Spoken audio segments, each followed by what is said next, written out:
Hello guys what's up पे कैसे हैं आप लोग। उम्मीद करता हूँ ठीक होंगे। तो आज से मैं स्टार्ट करने वाला हूँ स्टैंड अप कॉमेडी। मैंने सोचा सब स्टैंड अप कॉमेडी कर रहे हैं, क्यों ना मैं भी अपनी थोड़ी सी घिस के देख लूँ। तो आज का बेसिकली मुद्दा है सन ऑफ शर्मा। तो आपने हर घर में देखा होगा, आपके मम्मी पापा एग्जांपल देते हैं कि उसके लड़के को देखो, उसके लड़के को देखो। पर ज़्यादातर घर में चलता है कि शर्मा के लड़के को देखो। कुछ ऐसा ही सीन मेरे साथ भी था। मेरे मम्मी पापा भी कहते थे शर्मा के लड़के को देखो, शर्मा के लड़के को देखो। पर उन्हें कौन बताया, हमें लड़कों में इंटरेस्ट नहीं है, हम शर्मा की लड़की को देखते हैं। तो दोस्तों मैंने दिए थे 9th के नए नए एग्जाम, ठीक है। तो और दिन था रिजल्ट का।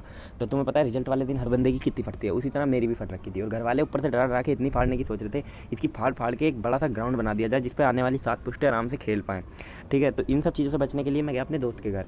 दोस्त के घर जाके मैंने देखा मेरा दोस्त आराम से लूडो खेल रहा है, उसे कोई टेंशन ही नहीं है। मतलब उसे तो ये भी नहीं पता कि आज रिजल्ट आ रहा है, ठीक है। जैसे ही मैंने उसे जाके बताया ना कि आज रिजल्ट का दिन है, तो भाई साहब उन्होंने मुझे घर से बाहर निकाल दिया। तुरंत भगता भगता गया दुकान पे जाके उन्होंने खरीदी अगरबत्ती और भगवान के आगे रिक्वेस्ट करने लगा, भगवान पास करा देना, भगवान पास करा देना।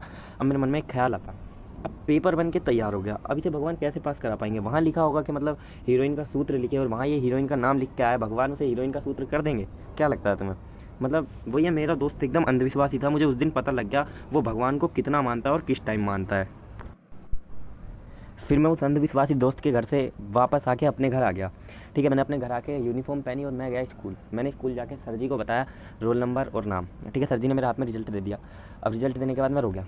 अब ये मत सोचना कि मैं फेल हो गया था, नहीं, अरे मैं पास हो गया था और मेरी 50% आई थी। मैं इसलिए रो गया था क्योंकि भाई साहब मेरी पास होने की उम्मीद तो थी नहीं, और मैं 50% लिया। मुझे अंदर से बहुत खुशी हुई। तो मैंने सोचा अब ये बात मम्मी को बताऊंगा तो मम्मी भी बहुत खुश होगी। पर शर्मा जी की बीवी जो है ना, उसमें भाई साहब बहुत पड़ी लकड़ी। वो मेरे से पहले मेरे घर जाके मिठाई बांटने लगी कि मेरे लड़की की 90% आई है, मेरे लड़की की 90% आई है। अब फिर मैं घर गया, मैंने गेट खोला, मैंने देखा मेरी मम्मी हिटलर की तरह खड़ी है, जैसे मतलब कि मैं बहुत बड़ा मुजरिम हूँ या मेरी मम्मी पुलिस वाली है, कुछ ऐसा सीन था मेरे घर में। तो मैंने जाके मम्मी के हाथ में रिजल्ट दिया। मेरे को लगा मम्मी बहुत खुश होगी है। तो मम्मी ने भाई साहब खुश तो हुई नहीं, मम्मी गुस्सा होकर चली गई। तो कह रही शर्मा के लड़के से कुछ सीख, ये वो 90% लाया। अब मम्मी को कौन समझाए, हमारे पास होने के तो पड़ रहे थे लाले, और ऊपर से मम्मी चाहती हैं कि हम 90% लाएं। हमारी 50% आ गई, हमारी मम्मी उसमें खुश नहीं है। मतलब कि फिर अब इन सब चीज़ों से शर्मा के लड़के से कुछ सीख सुनने के बाद, शर्मा के थे 2 लड़के, मैं चला गया बड़े वाले लड़के के पास। मैंने देखा बड़े वाला लड़का था शर्मा का बहुत बड़ा चर्सी। तो मैं उसके साथ जाके बैठा।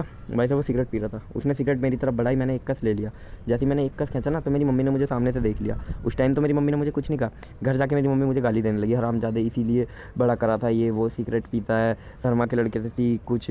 मैंने मम्मी शर्मा के लड़के से तो सीख रहा था। मम्मी कह रही हरामजादे छोटे वाले लड़के से सीखने को बोला था। मैंने मम्मी पहले बताना था ना, तो अब तो मैंने सिगरेट पी ली, अब उसमें मेरी क्या गलती है, तुमने पहले पूरी बात बताई नहीं। तो बस फिर मैं लग गया शर्मा के छोटे लड़के के पीछे। भाई साहब करीबन 1 महीना पीछा करने के बाद ना, मेरे को शर्मा का लड़का, छोटा वाला लड़का, अपनी ड्यूक बाइक पे एक लड़की घुमाता हुआ दिखा। मैं कौन सा उससे कम था, मैंने भी अपने घर से स्कूटी उठाई और मैं भी लड़की को सीधा घर ले आया। घर लाने के बाद मम्मी मेरे से पूछती है कौन है। मैंने मम्मी ये तुम्हारी बहू है। अब मम्मी का फेस कुछ देखने लायक था।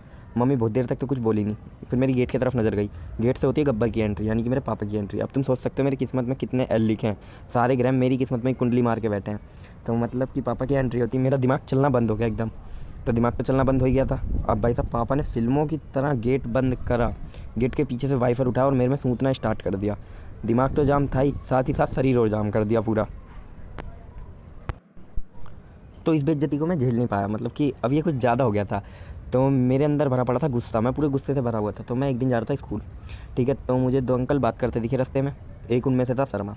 तो मैं अंकल की बात में बीच में कूद गया और अंकल से पूछने लगा अंकल तुम में से शर्मा कौन है। दूसरे अंकल ने कहा ये वाले अंकल। तो मैंने अंकल से पूछा अंकल तुम्हारा कोई बेटा है। अंकल कहते हैं हाँ है। मैंने कितना बड़ा है। अंकल कहते हैं मेरे बराबर ही है, यानी मेरे बराबर। तो मैं ठीक है। मैंने घर का है अंकल तुम्हारा। अंकल कहते वो सामने। मैं सीधा शर्मा के घर में गया, शर्मा के लड़के को कूट काट के बाहर आ रहा था। इसी टाइम मेरी नज़र गई शर्मा की दीवार पे। वहाँ पे शर्मा हिटलर की तरह बंदूक लेके खड़ा था। उस टाइम तुम सोच सकते थे कि क्या होना था। शर्मा था पुलिस वाला। मैं इसीलिए इतनी सोच में था कि उसकी माँ उसे पिटता हुआ देख रही है, कुछ कह क्यों नहीं रही, क्योंकि शर्मा खुद पुलिस वाला था। अब तुम लोग ये मत पूछना कि फिर क्या हुआ, मतलब फिर तो मैं एग्जाम्पल के लिए तुम्हारे सामने खड़ा ही हूँ। बस शर्मा ने मेरे को, मैंने जितना शर्मा के लड़के को मारा था उससे ज़्यादा मेरे को मारा और मेरी एक टांग तोड़ दी, उसमें रोड लगी है। अब मैं तुम्हारे सामने खड़ा हूँ। बस तो गाइस वीडियो यहीं ख़त्म करते हैं। अगर वीडियो अच्छी लगी तो लाइक कीजिए, सब्सक्राइब कीजिए, कमेंट कीजिए। मिलते हैं नेक्स्ट वीडियो में।